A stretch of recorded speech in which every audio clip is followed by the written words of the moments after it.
जय श्री कृष्ण। आज हम देखते हैं चैतन्य महाप्रभु के महाप्रयाण से पूर्व की जो रात है, अंधियारी रात। छोटी सी गंभीरा गुफा में बैठे स्वरूप दामोदर और राय रामानंद के साथ चैतन्य महाप्रभु। दोनों भक्तों को आज की रात कुछ ज्यादा ही काली लग रही है। बाहर के साथ अंदर भी जाने कैसा अजीब सा सन्नाटा फैला है। चैतन्य महाप्रभु इस चुप्पी को तोड़ते हुए, तुम दोनों ने पूछा भी नहीं कि मैंने क्यों बुलाया है तुम्हें आज? स्वरूप दामोदर, जाने क्यों पूछने की हिम्मत ही नहीं हो रही। राय रामानंद कहते हैं, जाने दो ना महाप्रभु, चलो कुछ कृष्ण चर्चा करते हैं। चैतन्य महाप्रभु कहते हैं, हाँ, अब कृष्ण में ही खो जाने का मन है। जी करता है अपने आप को मिटाकर कृष्ण में ही विलीन कर दूं। आहा कृष्ण, आहा। वो मोर पंखधारी, वो बंसीधारी, वो गिरिवरधारी, वो पीतांबरधारी, वो श्याम तनधारी। मैं मिट जाऊं उस सांवरे सलोने पर, बलिहार जाऊं 100 बार उसकी वंशी की तानों पर। अब क्यों ना उसी में घुल जाऊं, मिल जाऊं, मिट जाऊं, समाहित हो जाऊं।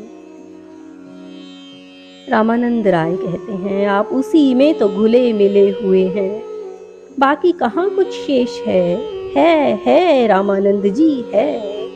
अभी ये शरीर है बीच में। स्वरूप दामोदर कुछ उत्तेजित से होते हुए कहते हैं, आप व्यर्थ। राय रामानंद, बीच में ही कहाँ कुछ शेष है।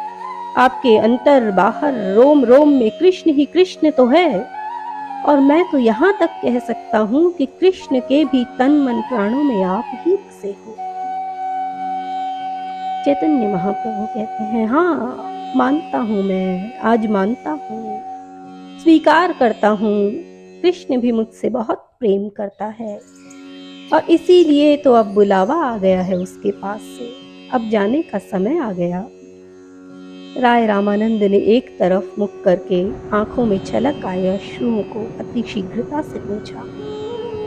स्वरूप दामोदर रुंधे कंठ से कुछ गर्म सांसें लेते हुए, कृष्ण का तो पता नहीं बुलाने की जल्दी है या नहीं, पर आपको बहुत जल्दी लग रही दिखती है जाने की। हम होते भी कौन हैं आपके, सब कुछ कृष्ण ही तो है आपका।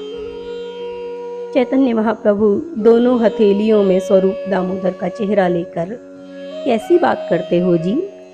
ये जीवन जिनके सहारे काटा है, जिनकी छाया में मैं संसार के ताप से बचता रहा हूँ, वो मेरे कोई नहीं? फिर ऐसी बात ना कहना। आप लोग अनुमति नहीं दोगे तो जा नहीं सकूंगा, पर मेरी हालत तो देखो, जीर्ण शीर्ण हो चुका हूँ, छलनी हो चुका है हृदय कृष्ण विरह में। अब और दूरी सही नहीं जाती। शरीर धारण किए रखना अति दुष्कर हो गया है, बहुत कष्टदायी हो गया है। क्या अब भी जाने ना दोगे मुझे? रामानंद राय उठकर गंभीरा से बाहर निकल गए और एक तरफ जाकर दूसरी ओर मुख कर रोने लगे। स्वरूप दामोदर रोते हुए कहते हैं, मेरे अंदर इन राय साहब जैसी सहन शक्ति नहीं है कि रोने को भी दबा सकूं या छुपा सकूं। आप अपनी हालत की बात करते हैं, क्या हमारी हालत का कोई मोल नहीं? ये किसी गिनती में नहीं आती। यदि आप सबकी नहीं सोची होती तो ये पिछले 6 साल भी नहीं काट सका होता, पर अब और संभव नहीं हो पा रहा। हाथ जोड़कर चैतन्य महाप्रभु कह रहे हैं, अब मुझे विदा दे दो। सुनकर राय रामानंद और स्वरूप दामोदर दोनों ही कूट कूट कर रो पड़े। चैतन्य महाप्रभु उनके सिर पर हाथ फेर रहे हैं, बहुत ही प्यार से। कृष्ण प्रेम आप सबके साथ है, आप अकेले थोड़े ही हैं, ऐसे मत रो, कृष्ण सदा साथ है। रामानंद राय कहते हैं, आपके होते हमने कृष्ण को तो कभी जाना ही कहाँ। हमारे तो कृष्ण कृष्ण प्रेम जीवन सब आप ही हो। आपके प्रेम की छाया में कृष्ण को सोचने तक की फुर्सत ही नहीं मिली कभी। बस भी करो अब, ऐसे बालकों की भांति रोना क्या शोभा देता है आपको? एक ना एक दिन सभी को जाना ही है आखिर। स्वरूप दामोदर कहते हैं, अनाथ हो जाएंगे हम। दोनों छोटे बालकों की तरह रोने लगे, चरणों से लिपटकर अश्रुजल से अभिषेक कर रहे हैं चरणों का, बार बार वंदन कर रहे हैं।